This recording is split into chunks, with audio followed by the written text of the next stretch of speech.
हरियाणा में 2 ग्रामीण बैंक थे जिनका विलय 29/11/2013 में हुआ। वो विलय गुड़गांव ग्रामीण बैंक के फेवर में हो रहा था, रिपोर्ट तैयार हुई थी, सब कुछ हो गया था।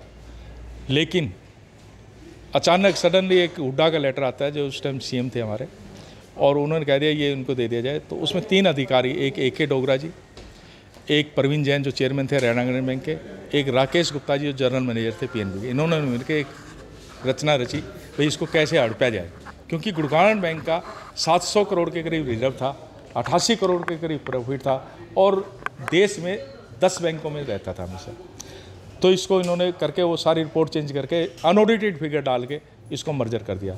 उसके बाद इसमें प्रमोशन प्रोसेस शुरू करते हैं। जो लोग इनके साथ थे उनको नियम चेंज करके प्रमोशन कर दिया, जबकि नियम चेंज कर प्रमोशन नहीं कर सकते, क्योंकि चौटाला जी और उनके पुत्र कुछ अधिकारी अरेस्ट है आज तक। और इनको सिर्फ ये वार्निंग दे दी कि भविष्य में मत करना, हम कह रहे हैं ये बंद होने, अरेस्ट होने चाहिए भी। उसके बाद परचेजिंग शुरू करते हैं। परचेजिंग में गाइडलाइन का उल्लंघन कर रखा है, तो हमने कंप्लेंट्स करी, तो इन्होंने इतनी होशियारी करी, काउंटर कंप्लेंट करी, और वो उससे 17 से 6 महीने की 9 सितंबर 17 से करके उसको कह दिया भाई ये 3 आदमियों को चार्जशीट कर दिया। जबकि असली परचेजिंग तो मर्जर के टाइम हुई करोड़ों रुपए की, उसको वो दबाने की कोशिश कर रहे हैं। लगभग कितने किसान अफेक्टेड होने वाले हैं? किसानों को तो इंटरेस्ट का ये टोटल हम एम्प्लॉइज जो हमारे बैंक का नुकसान हो रहा है, अरबों रुपए का नुकसान है बैंकों का, अरबों रुपए का। हाँ, क्योंकि अनाप शनाप परचेजिंग हो रही है। बिल्डिंग बनाई है, आपने अगर देखा हो तो उस बिल्डिंग का हाल देखोगे तो आप, इस बिल्डिंग का मुहूर्त पहले तो भवन जो भूमि पूजन 2 बार किया भूपेंद्र सिंह हुड्डा ने, आप सोचो क्यों किया। उसके बाद ये अक्टूबर 16 में बन के तैयार होती है, उद्घाटन होता है, और अक्टूबर 17 से पहले इसकी छत गिरने लग जाती है। और इसका 25 करोड़ का टेंडर है, टोटल कवर्ड एरिया बनता है 28,000 स्क्वायर फुट के करीब, यानी 7,000 से ऊपर का ही रेट आया। ऐसी तो बिल्डिंग कहीं नहीं होगी, तो आपने देखा होगी कितना घोटाला है। सर अब तक कितना घोटाला हो गया है? अरबों का घोटाला है उसमें। तो सर इसका जो लॉस बेयर कैपेसिटी होता है, हाँ, उसको आप लोग किस तरीके से देखते हैं और किस तरीके से आप इन लोगों को फंड? ये अपने स्वार्थ के लिए करें सारा, इनका अपना निजी स्वार्थ है, जैसे परचेजिंग नहीं। एक्चुअली देखिए, आप चुनाव से पहले आप चुनाव से पहले नहीं, अभी ये हमारा मुद्दा कंटिन्यू जब से मोदी जी को अभी 18 में भी लेटर लिखा है, अप्रैल 18 में कोई सुनवाई नहीं हो रही। कोई सुनवाई नहीं, हम कंटिन्यू लिख रहे हैं। हमने ये एक दिन नहीं बैठे, हम ये नहीं आए चुनाव की वजह से, हम तो शुरू से चल रहे हैं। लेकिन क्यों नहीं सुनवाई हो रही है, सोचने की बात है। अब हम किसानों को किस तरीके से बैंक अधिकारी ठग रहे हैं? किसानों को जीवन बीमा, मतलब इनका किसान क्रेडिट कार्ड से जीवन बीमा कर दिया। जीवन क्रॉप का तो हो सकता है, जीवन बीमा नहीं हो सकता। जीवन बीमा हम LIC कहीं कराते हैं तो हम जो पहला फर्स्ट प्रीमियम देते हैं तो एजेंट हमें 35-40% तो रिफंड करता है। इन्होंने क्या किया, अकाउंट से काट के KCC से उनके LIC कर दी।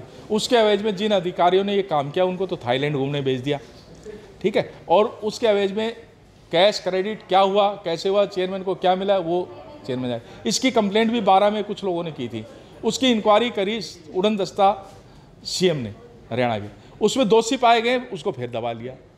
इसी तरह सोलर लाइट खरीदी 15-15, 17-17 हज़ार की कस्टमर को दे दी। हरियाणा गवर्नमेंट तो वो खरीदती है 10,500 में, देती है 3500 रुपये में, उनकी तो बिक नहीं रही। इनकी 15,000 16,000 में कैसे बिक जाती है, क्या जादू चढ़ी, उन किसानों को जबरदस्ती दे दी जाती है। आज वो सारा NPA अमाउंट पड़ा है। सर सीधे तौर पे किसे दोषी माना जाए? सीधे तौर पे PNB के मैनेजमेंट और कुछ अधिकारी जो बैंकिंग में बैठे हैं वो इसमें इन्वॉल्व है। सरकार को फायदा पहुंचाने की कोशिश है। अब ये तो मैं नहीं कह सकता सरकार को, या अपना पावर दिए तो जांच में जब CBI जांच होगी तो सामने आएगा। इस पर सरकार पूरी तरह से कार्रवाई क्यों नहीं कर रही है? मैंने अभी बताया ना, ग्रामीण बैंक का बेचारे का बड़ा बुरा हाल है। इसका कोई एक मैनेजमेंट हो तो सुनाई हो जाए। इसमें state government, central government, NABARD, 3 जगह। एक फिर जो वहाँ मैनेज चेयरमैन बैठता है, वो जो चेयरमैन वहाँ जाता है एक DGM लेवल का ही होता है, ज़्यादा AGM DGM लेवल वो जाते हैं। और ज़्यादातर जो GM आ रहे हैं वो जो यहाँ पनिशमेंट होता है उनको भेज देते हैं, वो खिलाड़ी होते हैं, वो अपने हिसाब से गेम खेलते हैं। बिल्डिंग आपने दिखाया है, हाँ? ये बिल्डिंग किसने बनाया था? 2017 का आपने बताया था। हाँ, ये बिल्डिंग 2014 में टेंडर दिया, हमने इसकी कंप्लेंट करी CVC को, CVC उसको लेके बैठी रही। उसके बाद जब ये 16 में बन के तैयार हुई, ये हमारे जो चेयरमैन प्रसार भारती को टेंडर दिया इन्होंने। प्रसार भारती ने आगे पॉलिटिकल दबाव में या कुछ भी किसी उसके आदमी को दे दिया होगा, उसने बिल्डिंग तैयार करी।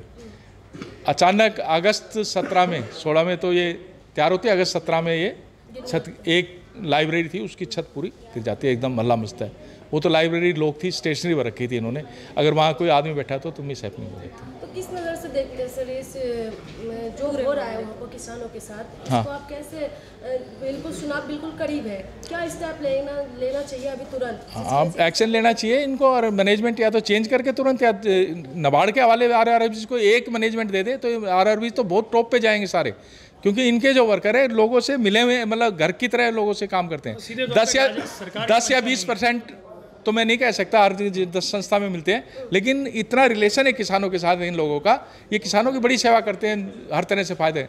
लेकिन मैनेजमेंट जो भी आती है अपना विजन लेके आती है, भाई मेरे को तो इंश्योरेंस से कमाना है, मेरे को इस लोन से कमाना है, मेरे को सोलर लाइट से कमाना है, वो कमीशन किसी को पता नहीं लगता। करेंसी चेस्ट है हमारे यहाँ गुड़गांव में, उसके अंदर नोटबंदी के टाइम 1-1.5 करोड़ का घोटाला है, ठीक है। उसके अंदर आरबीआई छापा मारती है तो 10 लाख रुपए तो शॉर्ट मिलता है, और 4,28,000 के लगभग गलत या कट नोट मिलते हैं, 2.28 फरवरी इस तरह से मिलते हैं, लेकिन कोई एक्शन नहीं।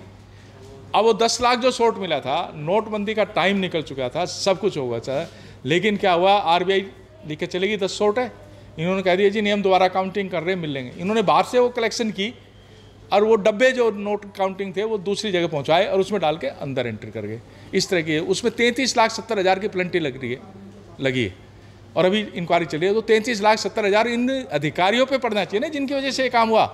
जो चेयरमैन था डॉक्टर MP सिंह, जो GM था अकाउंट्स का, उनके ऊपर पड़नी चाहिए। लेकिन लॉस कौन भुगत रहा है बैंक का, सरकार अभी तक एक्शन क्यों नहीं ले रही? ये तो मैं नहीं कह सकता क्यों। क्योंकि वहाँ पर तो बीजेपी सरकार है, केंद्र में बीजेपी सरकार। बीजेपी या कुछ मैं ये इस बारे में नहीं कह सकता, लेकिन मेरी ये डिमांड है आज आप लोगों के माध्यम से, मैं इसलिए बीच में आया हूँ। अब हमारा लास्ट स्टेप जो है, 1 महीने इंतजार करके हम PIL में जाएंगे, कोर्ट के अंदर, इस मैटर की इंक्वायरी के लिए। तो सरकार के हाथ में नहीं है। सरकार के हाथ में, करना चाहे तो 1 मिनट में कर ले, कल ही मैनेजमेंट चेंज कर सकती है। रिपोर्ट तैयार कराई थी, सरकार क्यों नहीं रखी? रिपोर्ट किसानों की हित की बात कहते हैं, किसानों के बेचारे के क्रेडिट कार्ड से पैसा काट के जीवन बीमा कर दिया जाता है। जीवन बीमा एग्रीकल्चर क्रॉप का तो कर सकते हैं, मैं मानता हूँ, लेकिन जीवन बीमा नहीं कर सकता कोई भी। इंक्वायरी ही नहीं कर रहे कोई। तो शांत क्यों बैठे हो, क्या लगता है किस ये मैं इसके बारे में कैसे कह, आप समझदार हो इस बारे में, तो मैं क्या दबाव है, PNB ने कोई दबाव बना रखा है? अपना इंट्रो दे दीजिए। Mukesh Kumar Joshi, chief coordinator Sarva Haryana bank officer organisation और worker Gurgaon bank worker organisation.